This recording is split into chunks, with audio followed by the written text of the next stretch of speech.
ചേച്ചി ഇപ്പം അമൃതേച്ചിക്ക് ആ കല്യാണം തുടങ്ങുന്നതിന് മുമ്പ് മുതലേ she had to go through കുറെയൊക്കെ. ആദ്യ കല്യാണം കഴിഞ്ഞ് ഇമ്മീഡിയറ്റ്ലി അപ്പം മുതൽ ഒരു പ്രശ്നങ്ങൾ പയ്യാണ് തുടങ്ങാന്ന് നമ്മൾ ജനറലി പറഞ്ഞൊക്കെ കേട്ടിട്ടുണ്ടല്ലോ കല്യാണത്തിൽ. പക്ഷെ അങ്ങനെയായിരുന്നു ചേച്ചിക്ക് തുടക്കം മുതലേ. ചേച്ചി ഭയങ്കര അട്രോസിറ്റീസിലൂടെയാണ് ഭയങ്കര പീഡനങ്ങളിലൂടെയാണ് പുള്ളിക്കാരി കടന്നുകൊണ്ട് പോയത്. പക്ഷെ പുള്ളിക്കാരി എടുത്തൊരു ഡെസിഷൻ ആയതുകൊണ്ട് ആള് മാക്സിമം അത് ഡ്രാഗ് ചെയ്ത് അവിടെ. കാരണം ഞങ്ങളെ വീട്ടില് ഞങ്ങൾ അത്ര, ഞാൻ പറഞ്ഞല്ലോ, ഞങ്ങൾ ആശ്രമത്തിലൊക്കെ പോകുന്ന ആൾക്കാരായിരുന്നു. ഈ ഇപ്പൊ കാണുന്ന ഞങ്ങളുടെ പെർസോണ അല്ല നേരത്തെ അമൃത വിദ്യാലയത്തിൽ പഠിക്കുന്ന 2 കുട്ടികൾ. ഇപ്പം ഞങ്ങൾക്ക് ഇങ്ങനെ, കാരണം ഞങ്ങൾ ചൂസ് ചെയ്ത പ്രൊഫഷൻ ഇതാണ്. ഞങ്ങൾക്ക് പഴയ പോലെ ചന്ദനം ഇട്ട് നടക്കാൻ പറ്റത്തില്ല.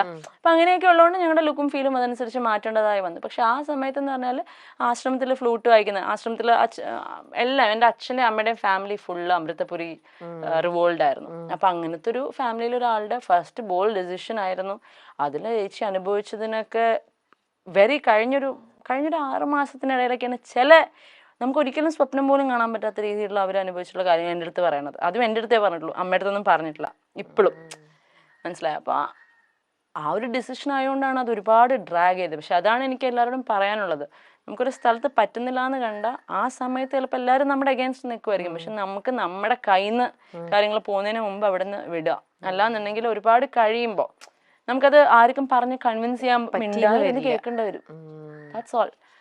So what you said is like pretty right. അമൃതേച്ചിക്ക് ആ ഒരു ഇതുണ്ടായിരുന്നു. പക്ഷെ പിന്നെ ഞങ്ങളുടെ അച്ഛനും അമ്മയും ഭയങ്കര പാവ ആൾക്കാരായിരുന്നു. അപ്പം അവർ പറയും കുഴപ്പമില്ല, ഞങ്ങൾക്ക് അറിയാലോ ഞങ്ങളുടെ മോൾക്ക് ഇങ്ങനെ തെറ്റ് പറ്റാനുള്ള, ഞങ്ങൾ എങ്ങനെ വളർത്തിയോണ്ടായി. ഇപ്പൊ നിന്നെ ഞങ്ങൾ വേറെ കുറച്ചൊരു ബോൾഡൊക്കെ ആക്കി വളർത്തിയായിരുന്നു, നിനക്കിതൊന്നും പറ്റില്ലായിരുന്നു. നിന്നീ ഒരു പാവമായി പോയതുകൊണ്ടാണ് നിനക്കത് അനുഭവിക്കേണ്ട വന്നേന്നുള്ളത് പറയുന്നതാണ് ചേച്ചിയുടെ strength. So we are lucky that way. അല്ലെങ്കിലും അന്നത്തെ ഒരു ഏജില് അമൃതയ്ക്കും എത്ര മെച്യൂരിറ്റി ഉണ്ട്, വളരെ യങ് അല്ലേ. അപ്പോഴും നമ്മൾ ലൈഫിനെ എപ്പോഴും പോസിറ്റീവായിട്ടേ കാണൂ. ആരും നമുക്ക് ചീത്ത വരും എന്ന് എത്ര പാരന്റ്സ് കുറേയും കൂടെ എക്സ്പീരിയൻസ് വെച്ചിട്ടും അവരുടെ ഒരു മെച്യൂരിറ്റി ലെവലിൽ അവർ പറഞ്ഞാലും ആ ഒരു ഏജിൽ ഒരു ലേഡി ഒരിക്കലും എന്റെ ലൈഫിൽ ദേ ഇങ്ങനെ വരാൻ പോണൂന്ന് വിചാരിക്കുന്നതേ ഇല്ല. എനിക്ക് നല്ലതായിരിക്കും വരുന്നത്, ഒരു ട്രൂ ലവ് ആണ്, എന്റെ ലൈഫ് നല്ല രീതിയിൽ ടേക്ക് ഓഫ് ചെയ്യും ഇതാണെന്ന് വിചാരിക്കും. അങ്ങനെ വിചാരിച്ചിട്ട് അതിലേക്ക് സ്റ്റെപ്പ് ഓൺ ചെയ്യാണ്. പക്ഷേ അതവിടുന്ന് തെറ്റിപ്പോയി. അങ്ങനെ പറഞ്ഞ വിട്ട് എന്റെ സ്റ്റോറിയിലെ വില്ലൻ ചിലപ്പോ മറ്റൊരാൾക്ക് വില്ലൻ ആയിരിക്കണം എന്നില്ല കേട്ടോ.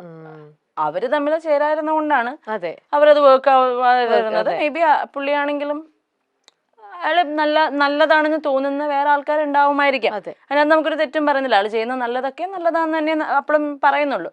പക്ഷെ എന്റെ ചേച്ചി സഫർ ചെയ്തത് അത് കേൾക്കുമ്പോ എനിക്ക് ഹീസ് എ വില്ലൻ ഓൺലി. എനിക്കിപ്പോ എവിടെ ഇരുന്നോ ഞാൻ പറയും, ഐ ഡോണ്ട് കെയർ. ചിലത് തമ്മിൽ ചേരില്ല, എന്നാ അതിലെ ഒന്ന് വേറെ ആൾക്കാരായിട്ട് അത് ചേരുവായിരിക്കാം. നമുക്കൊന്നും ചെയ്യാൻ പറ്റുന്ന കാര്യങ്ങളല്ല. അപ്പൊ അതിനകത്തൊക്കെ ഈ പറഞ്ഞ പോലെ നമ്മളൊന്ന് സക്സസ്ഫുൾ ആയ സ്ട്രോങ് ആയി ഒന്ന് ജീവിച്ച് കാണിച്ചിട്ട് നമ്മൾ എന്തെങ്കിലും പറഞ്ഞാൽ അത് കേൾക്കാൻ ആൾക്കാരുണ്ടാവും. അല്ലെങ്കിൽ നമ്മളിവിടെ കിടന്ന് വെറുതെ ചുമ്മാ വിക്ടിം കാർഡ് കളിക്കണു, പെണ്ണിന്റെ ഇത് പറയണോ, ചുമ്മാ അതാ. കാരണം വേറെ കുറെ കഥകൾ നമുക്ക് അറിയാവുന്നതാണ്, where women are villain. So നമ്മുടെ നാടാണെങ്കിലും കുറച്ചുകൂടെ ആണുങ്ങൾക്ക് ഒരു ഇതുള്ളതാണ്. അപ്പൊ ഇതൊക്കെ നമുക്കൊന്നും ചെയ്യാൻ പറ്റുന്ന കാര്യങ്ങളല്ല. പോട്ടെ, സമയം വരും. കീപ്പിംഗ് ക്വയറ്റ് അറ്റ് ടൈംസ് അത് ഭയങ്കര ഹെൽപ്ഫുൾ ആയിരിക്കും. പക്ഷെ എന്റെ ചേച്ചി മിണ്ടായിരുന്ന പോലെ മിണ്ടായിരുന്ന പറ്റില്ല. അതെ, പറ്റില്ല. അത് ആരും ഒരുപാട് വർഷത്തേക്കൊന്നും മിണ്ടായിരിക്കരുത്. ഒരു 10-20 മിനിറ്റ് ഒക്കെ മിണ്ടായിരിക്കും, എന്നിട്ട് മിണ്ടണം. പറയാൻ കേൾക്കാനുള്ളത് എന്താന്ന് വെച്ചാൽ കേട്ട് കൊടുത്തോളൂ. അമൃതയുടെയും നിങ്ങളുടെ ആ ഒരു റിയാലിറ്റി ഷോയിൽ വന്ന സമയത്ത്, അല്ലെങ്കിൽ അന്നത്തെ ആ ഒരു ഇതിലൊക്കെ ലൈഫ് മാറ്റിയതാണ് സുരേഷ് ചേട്ടൻ നിങ്ങളുടെ ലൈഫിലേക്ക് എൻ്റർ ചെയ്തപ്പോഴും. ആ ഒരു റിലേഷനെ കുറിച്ചും കൂടെ ഒന്ന് പറയൂ അഭി. ഇപ്പോ എങ്ങനെയാണ് നിങ്ങൾ എല്ലാവരും തമ്മിലുള്ള റിലേഷൻ?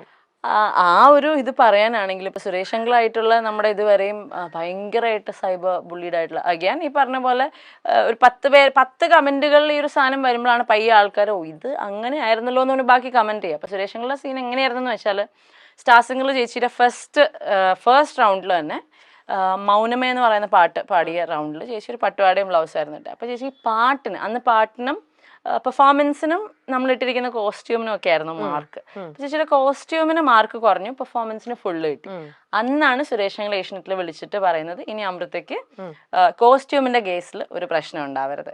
ഇതാണ് അന്നുള്ള ബന്ധം. ഇന്നും രാധികാന്റിയായിട്ടും സുരേഷ് അങ്കിളായിട്ടും മക്കളായിട്ടും ഒക്കെ ഞങ്ങൾ ഇപ്പോഴും ലൈക്ക് ഫാമിലി. പറഞ്ഞ കൂട്ട് ചേച്ചി പറഞ്ഞ പോലെ ഒരു എക്സ്റ്റേണൽ സപ്പോർട്ട് ഒരു ഫാമിലിയുടെ ഭാഗത്ത് ഉണ്ടായിട്ടുണ്ടെങ്കിൽ ആ സുരേഷ് അങ്കിളുടെ ഫാമിലി എന്നാണ്. ആ കള്ളൻ എന്നുള്ള പേര് ഒരിക്കൽ വന്നു കഴിഞ്ഞാൽ പിന്നെ എത്ര നല്ല രീതിയിൽ ജീവിച്ചാലും അവൻ കള്ളനാന്നുള്ള പേര് വന്നോണ്ടേയിരിക്കും. അത് കട്ടോന്ന് മാറ്റർ അല്ല, ആ കട്ടിട്ടുണ്ടെങ്കിൽ കക്കാനുള്ള റീസൺ മാറ്റർ അല്ല, ഇതൊന്നും മാറ്റർ അല്ല. ആ പേര് വീണോ യു ആർ ഡൺ.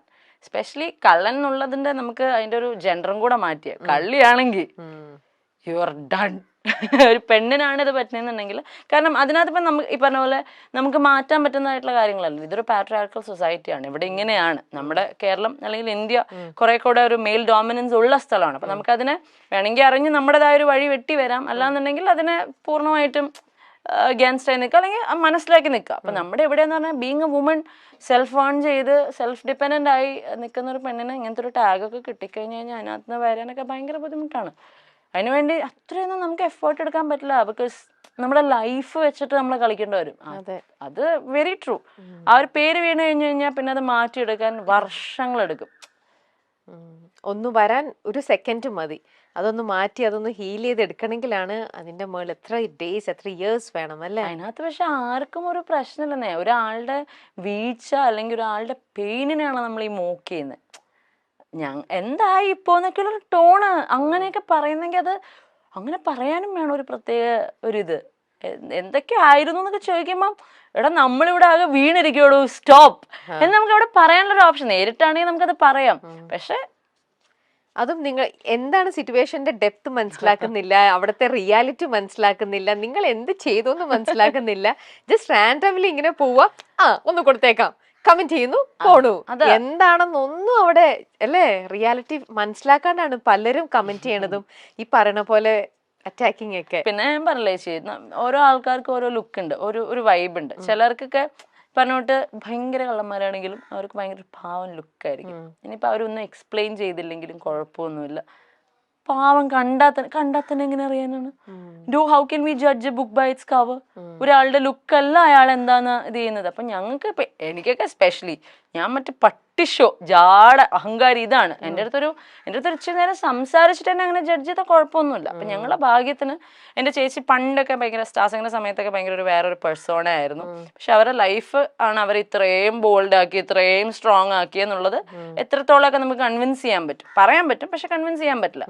അപ്പൊ ഞങ്ങളുടെ ഇപ്പോഴത്തെ ഒരു ലുക്കും വൈബും വെച്ച് അഹങ്കാരികളാണ്. ഒരു രക്ഷയില്ല, അവരുടെ കയ്യിലിരിപ്പിന്റെ അവർക്ക് കിട്ടണം അല്ലേ. നമ്മളിപ്പോ ഇങ്ങനെ അതെ പോന്നോട്ടെ, അത്ര ഒന്നും ചെയ്യാനില്ല അതിനകത്ത്. ഈ ഷോയൊക്കെ പല ഷോസും കാര്യങ്ങളൊക്കെ ആയിട്ട് നിങ്ങൾ ഒരുപാട് ട്രാവൽ ചെയ്യുന്ന ആൾക്കാരാണ്. ഇത്തരത്തിലുള്ള ഇഷ്യൂസും ഈ നമ്മുടെ നാട്ടുകാരുടെയും ഇവിടെയുള്ള ആൾക്കാരുടെ ആറ്റിറ്റ്യൂഡും ബഹളവും ഒക്കെ കാണുമ്പം നിങ്ങൾക്ക് എപ്പോഴെങ്കിലും തോന്നിയിട്ടുണ്ടാവില്ലേ നമുക്ക് ഈ നാട്ടിൽ നിന്ന് തന്നെ പോയേക്കാം? ചില നാട്ടിൽ പുറത്തേക്കൊക്കെ നിങ്ങൾ അവിടുത്തെ കൾച്ചറും രീതികളൊക്കെ കാണുമ്പോൾ നമുക്ക് ഇവിടെ എങ്ങനെയെങ്കിലും ഒന്ന് സെറ്റിൽ ഡൗൺ ആയാലോ? എല്ലാ ആഴ്ച എൻ്റെ അമ്മയ്ക്ക് തോന്നാറുണ്ട്.